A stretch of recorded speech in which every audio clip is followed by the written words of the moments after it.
Hi అండి. Welcome to Sai Chandrika mobile showroom Darsi అండి.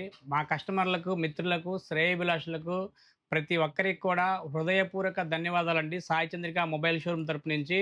ఈ నెల 27వ తారీఖు ఆదివారం రోజు కుర్చేరు రోడ్‌లో ఉన్నటువంటి పీటీఎస్ ఫంక్షన్ హాల్‌లో కూడా 4వ బైక్ యూనికార్న్ బైక్ విజేతను కూడా ప్రకటించబోతున్నామండి. రూ. 1,50,000 విలువగా యూనికార్న్ బైక్ విజేతను కూడా ఈ నెల 27వ తారీఖు ఆదివారం రోజు పీటీఎస్ ఫంక్షన్ హాల్‌లో కూడా విజేతను ప్రకటించబోతున్నామండి. యూనికార్న్ బైక్‌తో పాటు అదేవిధంగా ఇంకా 201 బహుమతులు కూడా ఉన్నాయండి. ఫ్రిడ్జు, టీవీ, సౌండ్ బారు అదేవిధంగా ఇంకా చాలా బహుమతులున్నాయండి. ప్రతి ఒక్కరూ కూడా ఈ లక్కీ డ్రా కార్యక్రమానికి పాల్గొని, డ్రా కార్యక్రమాన్ని ప్రతి ఒక్కరు కూడా విజయవంతం చేయాల్సిందిగా కోరుచున్నామండి. మన షోరూమ్‌లో మన దగ్గర మొబైల్ కొన్న ప్రతి ఒక్కరు కూడా ఈ నెల 27వ తారీఖు ఆదివారం రోజు PTS function hall lucky draw కార్యక్రమంలో పాల్గొని ప్రతి ఒక్కరు కూడా ఈ కార్యక్రమాన్ని విజయవంతం చేయాల్సిందిగా కోరుచున్నామండి. Sai Chandrika mobile showroom government junior college ఎదురు అద్దంకి రోడ్, దర్శి.